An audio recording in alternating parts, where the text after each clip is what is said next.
The arena was never meant for mercy. It was built for spectacle. Massive stone walls rising high into the sky, lined with roaring crowds who came not to witness fairness, but domination. Creatures from across worlds were brought here, displayed, tested, broken. And on that day, the loudest laughter wasn't for warriors or beasts. It was for 3 tiny dragon hatchlings trembling in the center of the arena floor. "They can't even stand properly," someone shouted from above, and the crowd erupted into laughter.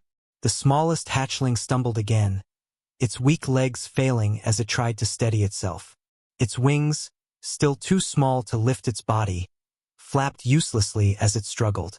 The second hatchling pressed close to it, nudging gently, trying to keep it upright. The third, the largest, stood just barely taller, its thin body tense, its golden eyes burning with something deeper than fear. Humiliation. They didn't understand the words being thrown at them, but they understood the feeling. The noise, the mocking tones, the way the crowd leaned forward, not with curiosity, but with cruelty. A tall figure stepped into the arena, armored, confident, carrying a long staff crackling faintly with energy. He didn't look at the hatchlings like living beings. He looked at them like tools. "Observe," he announced loudly, his voice amplified across the arena. "Even dragon blood can be reduced to this." More laughter, louder this time. The smallest hatchling let out a frightened chirp, pressing itself into its siblings. The second lowered its head, trembling. The largest didn't move, but its gaze locked onto the man in front of them. It didn't understand power, but it understood threat. The man lifted his staff slightly, and a pulse of energy struck the ground just beside the hatchlings. The impact sent dust into the air, the shockwave knocking the smallest one onto its side. The crowd cheered. "Pathetic!" someone yelled. The second hatchling scrambled to help the smallest, nudging it upright again. The largest stepped forward slightly now, placing itself between them and the man, not because it believed it could win, but because it refused to do nothing. That choice earned more laughter. "Look at it," the man mocked. "It thinks it can protect them." He raised the staff again, this time aiming directly at the largest hatchling. The air tightened. The hatchling didn't back away. His body shook, but it held its ground. Then, "Enough!" The voice cut through the arena like a blade. Not loud, not shouted, but absolute. The crowd noise faltered. The man with the staff paused, irritation flashing across his face as he turned toward the source. At the edge of the arena entrance, a single figure stood. No armor, no weapons visible, just a human dust-covered, calm, and completely out of place in a world built on dominance and spectacle. "Who authorized this interruption?" the armored man demanded. The human stepped forward slowly, his gaze not on the crowd, not on the man, but on the hatchlings. "They're not part of your show," he said quietly. A ripple of murmurs spread through the audience. The armored man scoffed. "Everything here is part of the show." The human stopped a few meters away. "Then your show's the problem." A few in the crowd laughed, but it wasn't the same laughter as before. Carried uncertainty now. The armored man's expression darkened. "You think you can walk in here and decide what happens?" The human didn't answer immediately. He simply looked at the hatchlings again. The smallest one had gone still, staring at him with wide, uncertain eyes. The second stayed close beside it. The largest met his gaze directly. Something passed between them. Not words. Recognition. The human exhaled softly. "Yeah," he said. "I think I can try." The staff hummed as the armored man lifted it again. "Then you'll be part of the entertainment too." The crowd leaned forward, sensing a shift. Something new. Something unpredictable. But the human didn't react like the others who had stood in that arena before. He didn't posture, didn't boast, didn't threaten. He simply stepped forward and placed himself between the man and the hatchlings. The largest hatchling froze. The second let out a soft, confused sound. The smallest, slowly, uncertainly, moved closer to the human's leg. The arena felt quieter than it had been all day. because something had just happened that didn't belong there.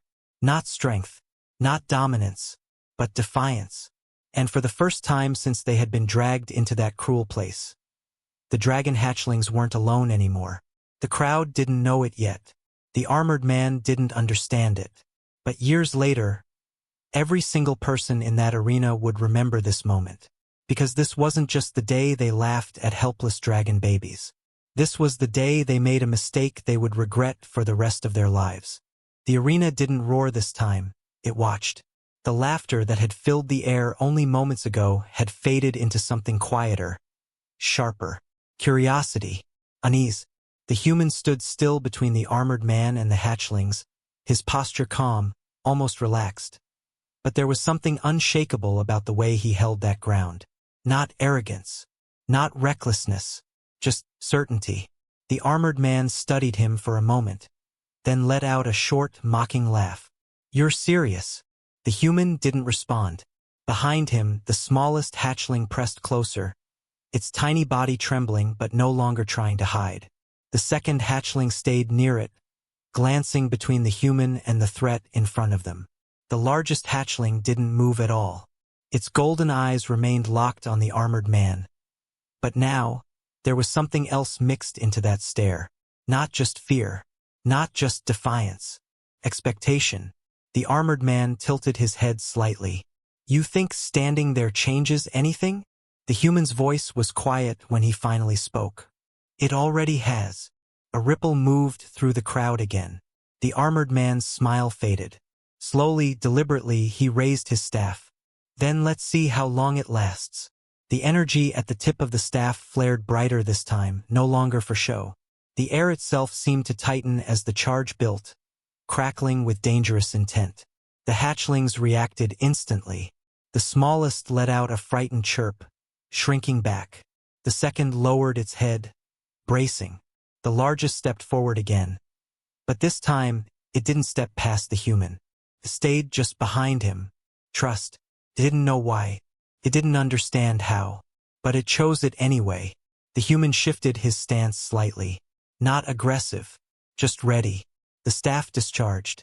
A blast of concentrated energy shot forward, fast, precise, designed to hit hard and end things quickly.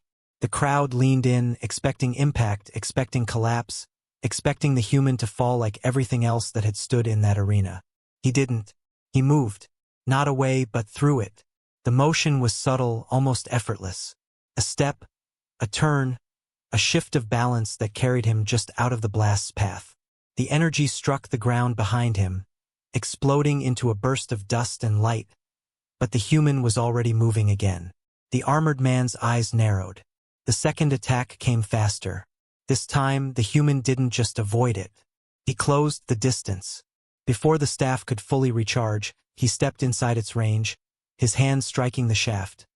Not breaking it, not forcing it away, but disrupting its alignment just enough to throw off the next discharge. The energy flickered, unstable, before cutting out completely. The crowd gasped. This wasn't supposed to happen. The armored man stumbled back half a step. Not from the impact, but from the unexpected interruption. His expression hardened immediately. "You!" The human didn't follow with another strike. He didn't press the advantage. He simply stood there again between the threat and the hatchlings. "I'm not here to fight you," he said calmly. The words only made things worse. The armored man's grip tightened around the staff. "You're already fighting." Behind the human, the smallest hatchling peeked out again, its wide eyes fixed on him. The second shifted closer. The largest took another step forward. The human felt it without turning. "Stay back," he murmured. But the largest hatchling didn't stop. It moved closer until it stood just behind him, its presence no longer hidden. Its wings twitched slightly, its body still weak, but its stance was clear. It wasn't running anymore. The crowd noticed. "Look at that," someone whispered. "It's staying with him." The murmurs spread. The armored man saw it too, and something colder entered his expression. "So that's it," he said. "They've attached themselves to you." The human didn't respond. "That makes things simpler." He lifted his staff again. But this time he didn't aim just at the human. The angle shifted slightly, deliberately, toward the hatchlings behind him. The change was small, but it was enough. The human's entire posture changed instantly. "Don't," he said. The word wasn't loud, but it carried something that made even the crowd go still. The armored man smirked. "Or what?" The energy built again, stronger this time, more focused, more dangerous. Not a warning shot, not a demonstration. Something meant to break through anything in its path. The smallest hatchling froze. The second pressed against the largest. The largest didn't move, stayed right where it was, right behind the human, trusting him completely. The human exhaled slowly, then stepped forward. Not just to block, to end it. The moment the staff fired again, he moved faster than before, closing the gap completely this time. His hand struck the weapon at its core point, disrupting the energy flow at the exact moment of release. The blast collapsed inward instead of outward, the force snapping back through the staff with a sharp, violent crack. The armored man staggered, losing his grip as the weapon sparked and went dead. Silence hit the arena. No cheers, no laughter, just shock. The human caught the falling staff before it hit the ground. He looked at it briefly, then lowered it, placing it aside without breaking it, without claiming it. "I said I'm not here to fight," he repeated. The armored man stared at him, breathing heavier now, not from exhaustion, but from something far less comfortable. Loss of control. The human stepped back again, returning to his place in front of the hatchlings. The smallest one moved closer. The second followed. The largest stood just behind him, its presence steady now. The crowd shifted uneasily, because something had changed. Not just the outcome of a fight, but the meaning of the entire arena. These weren't just helpless creatures anymore. And that human wasn't just part of the show. He was the beginning of something the crowd didn't understand yet, but would never forget. The silence didn't last, it fractured. First, it was just a murmur. Then more voices joined, rising in uneven waves across the arena. Confusion, disbelief. Some were angry that the spectacle had been interrupted. Others weren't sure what they were seeing anymore, because this wasn't how the arena worked. Power was supposed to dominate. Weakness was supposed to be crushed. But the human hadn't crushed anything. He had simply refused. The armored man stood frozen for a moment, staring at the now useless staff in his hand before letting it drop completely. The metallic clatter echoed louder than it should have. His pride had taken a harder hit than his weapon. Slowly, his gaze lifted back to the human. And this time, there was no mockery left in it. Only anger. "You've made your point," he said coldly. "Now step aside." The human shook his head once. "No." The answer came too easily, too calmly. The armored man's jaw tightened. "You think this ends here?" "It can," the human replied. That only made things worse. The crowd felt it too, the shift from performance to something real. This wasn't entertainment anymore. This was a challenge to the system itself. And systems like this didn't respond kindly to being challenged. A loud horn suddenly echoed from above. Deep, commanding, unmistakable. Everything stopped. The murmurs died instantly. The arena gates along the far wall began to open. Not the small entryways used for performers, but the massive reinforced doors reserved for something else entirely. The human didn't turn immediately.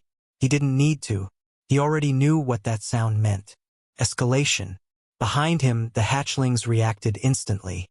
The smallest one let out a soft, frightened chirp and pressed tightly against his leg. The second moved closer, its body low to the ground.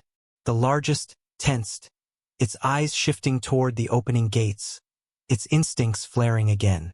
Something bigger was coming. Something far worse. The armored man took a slow step back now, a faint, grim smile returning. "You should have walked away," he said quietly. The human exhaled softly. "Yeah, probably." The gates slammed fully open.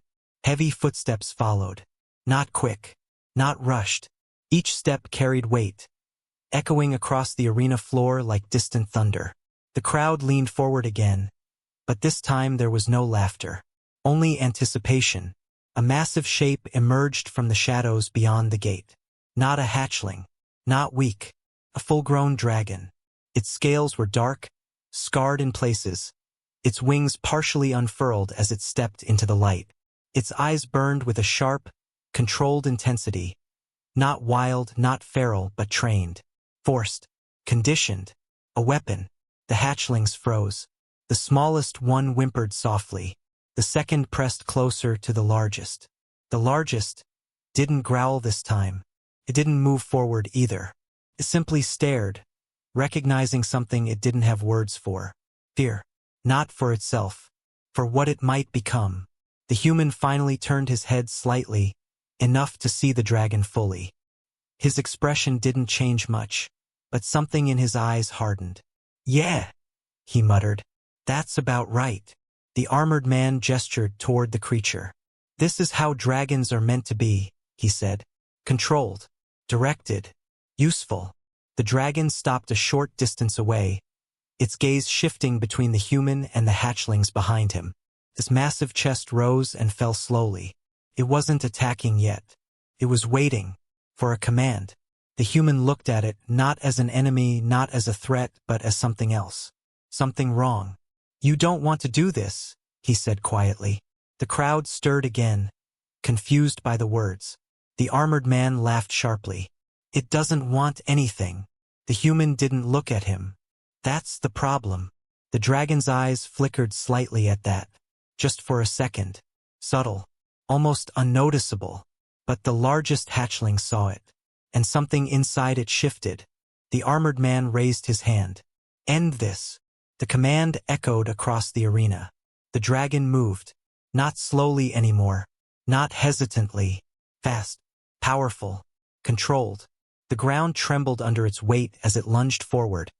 Its wings snapping open to drive momentum. Its claws cutting through the air toward the human's position. The hatchlings reacted instantly. The smallest cried out. The second ducked low. The largest stepped forward, again instinct overpowering reason. But the human didn't move away. He stepped forward. Directly into the path of the charge. The moment stretched, seconds feeling longer than they should. The crowd held its breath. The armored man watched with cold satisfaction. Impact should have followed. Didn't. The human raised his hand. Not to strike. Not to block with force. But to meet the dragon's movement at just the right moment. Not head-on. Never head-on. Just enough to redirect. The dragon's claws slammed into the ground where he had been a heartbeat before. The force cracking stone and sending dust into the air. But the human was already moving again. Inside its range, close enough that its size became a disadvantage instead of a strength. He didn't attack. He spoke. "Stop." The word was quiet, but it carried something different than the armored man's command. Not control. Not force. Something else entirely. For a fraction of a second, barely visible, the dragon hesitated. Its movement faltered. The armored man's expression changed instantly. "What are you doing?" he snapped. The dragon's head shifted slightly, its gaze flickering between the two voices. One commanding, one asking. The human didn't move, didn't press. "You don't have to do this," he said again, softer now. Behind him, the hatchlings stayed close, silent, watching. The largest one's eyes burned. Not with fear now, but with something deeper. Recognition. Because for the first time, it saw a future that wasn't just survival. And for the first time in that arena, the biggest, most dangerous creature there wasn't the dragon. It was the idea that things didn't have to stay the way they were. And that idea was far more powerful than anything the crowd had come to see. The hesitation lasted less than a second. But in the arena, it felt like everything had stopped breathing. The dragon's claws were still embedded in the cracked stone. Its massive body poised to strike again, but it didn't. Its head lowered slightly, its burning eyes locked onto the human standing impossibly close, close enough that one wrong move would end everything. The armored man saw it clearly this time, and panic flickered beneath his anger. "Attack!" he roared, his voice sharper, louder, desperate to regain control. The command hit like a whip. The dragon flinched. Its wings twitched, its muscles tensing again, instinct and conditioning pulling it back toward obedience. Its head jerked slightly, as if something inside it was being dragged in two different directions. The human didn't step back. He didn't raise his voice either. He simply stayed there, calm, unmoving, unafraid. "You're not a weapon," he said quietly. "You're alive." The words weren't meant to overpower the command. They weren't forceful enough for that. But they didn't need to be, because for the first time the dragon wasn't just hearing a command. It was choosing what to listen to. The armored man took a step forward, fury breaking through completely now. "It doesn't choose," he shouted. "It obeys." The dragon's body jerked again, its claws ripping free from the stone as it raised its head higher, tension building in every muscle. The crowd leaned forward, expecting the hesitation to snap, expecting the inevitable violence to return. The hatchlings behind the human pressed closer together. The smallest one buried itself against his leg, trembling uncontrollably. The second lowered its body, ready to flee, but unwilling to leave. The largest didn't move at all. It watched. Its golden eyes reflected everything happening in front of it. The fear, the pressure, the choice. The human exhaled slowly. Then, without breaking eye contact with the massive dragon, he did something no one in the arena expected. He lowered his guard completely. His hands dropped to his sides. His stance relaxed. He made himself vulnerable. A ripple of shock tore through the crowd. "Is he insane?" someone whispered. "He's going to get himself killed." The armored man's lips curled into a sharp grin. "Finally," he muttered. The dragon saw it too. An opening. No defense. No resistance. The perfect moment to strike. Its muscles coiled, power gathering, instinct screaming for release. And then, it stopped. Not slowed. Not faltered. Stopped. Completely. Its claws hovered inches above the ground. Its massive body frozen in place, as if something invisible had locked it there. Its chest rose and fell sharply, its breath uneven now. Not from exertion, but from something far more unfamiliar. Confusion. Choice. The human didn't move. "You don't have to prove anything," he said softly. Not to him. Not to them. The dragon's eyes flickered again. This time stronger, clearer.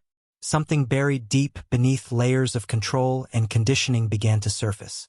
Not fully. Not completely. But enough. The armored man's expression twisted. "No," he said under his breath. "No, no." He reached for a device at his side. A small, metallic control unit pulsing faintly with energy.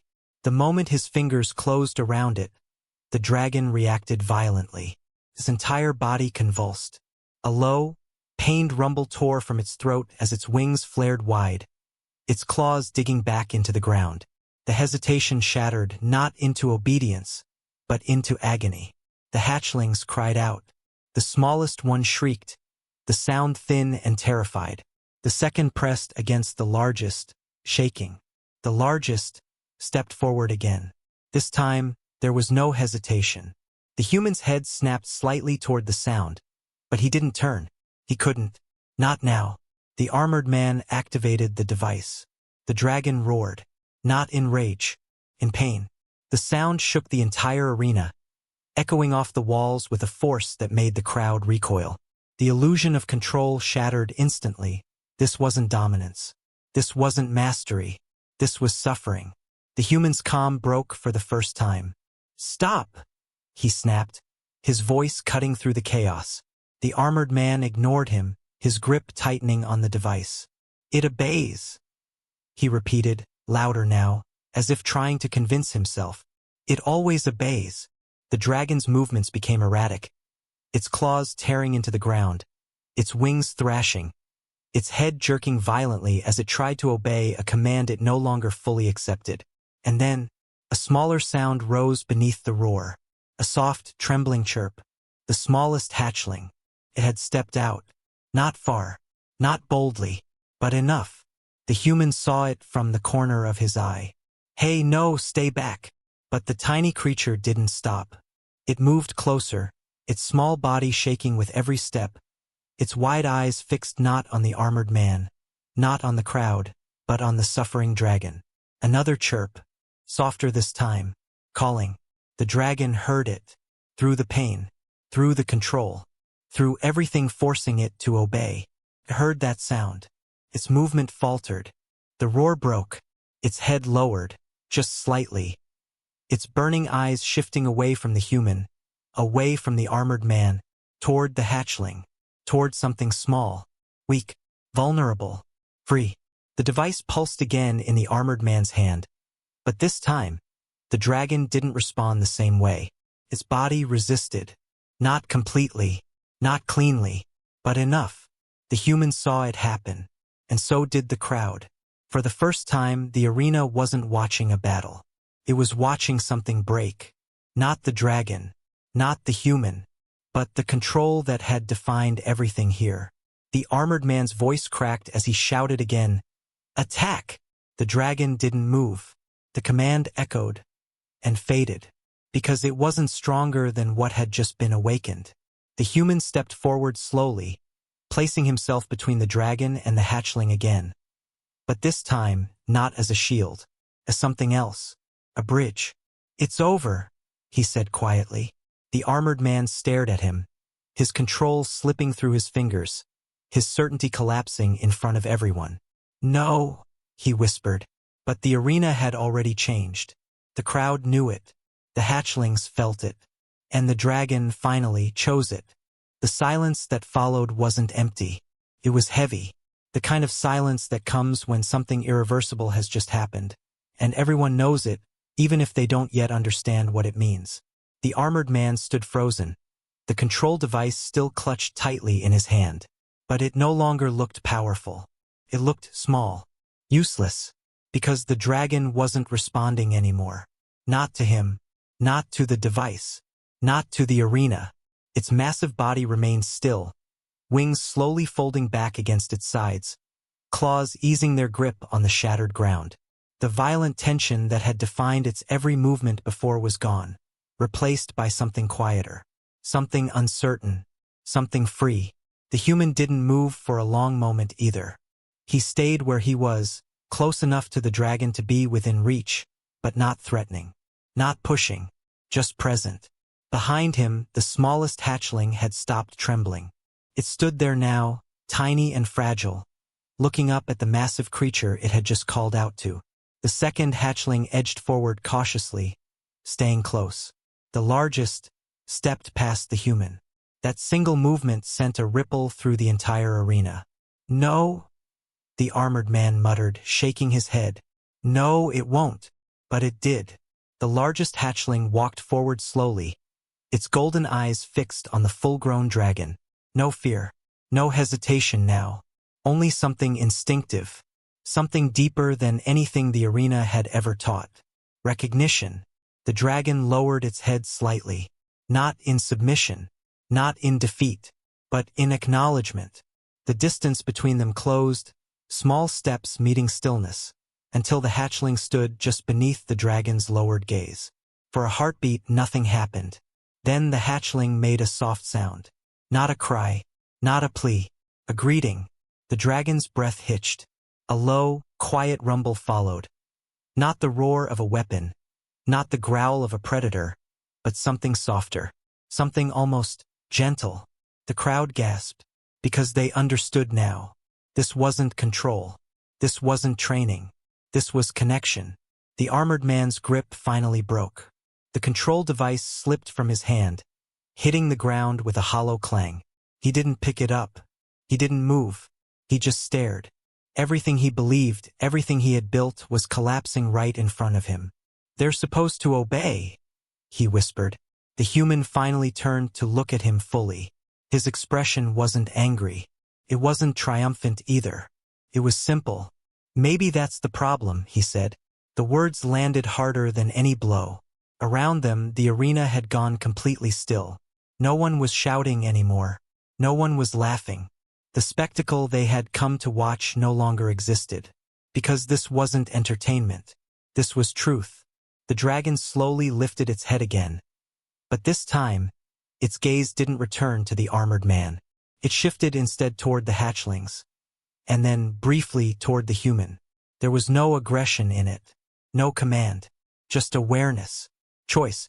The smallest hatchling let out another soft chirp and moved closer, encouraged now. The second followed, pressing gently against the larger one. The human stepped back, giving them space. He didn't need to stand in front of them anymore. They weren't alone now. The dragon exhaled slowly, lowering one massive wing. Not as a weapon, not as a threat, but as a shield. An invitation. The hatchlings didn't hesitate. They moved beneath it instinctively, their small forms disappearing into the safety it offered. The crowd watched in stunned silence, because they were witnessing something they had never seen before. Not dominance, not fear, but protection. The armored man took a step back, his boots scraping against the stone. For the first time since he had entered the arena, he looked uncertain, smaller. What is this?" he asked, his voice barely audible. The human glanced at the dragon, at the hatchlings now safely gathered beneath its wing, and then back at the man. "It's what they were always meant to be," he said. The words echoed, not just in the arena, but in the minds of everyone watching. Because deep down they knew it was true. The system had been built on control, on fear, on turning living beings into tools, and all it had taken to break it was one human refusing to play along. The dragon shifted slightly, its massive form turning, not toward the center of the arena, not toward the crowd, but toward the open gates it had come from, toward freedom. Paused for a moment, looking back once more, at the human, at the place where everything had changed. Then, without a sound, it began to walk. The hatchlings followed beneath its wing. The crowd parted instinctively, no one daring to stand in its path. The armored man didn't try to stop it. He couldn't, because for the first time, he understood. You can force obedience. You can create fear. But you cannot control something that has remembered how to choose. And as the dragon and the hatchlings disappeared beyond the gates, taking that choice with them, the arena was left behind. Empty, changed. And the human, standing alone in the center of it, knew one thing for certain. This wasn't the end. It was the beginning of something far bigger than any of them had ever imagined.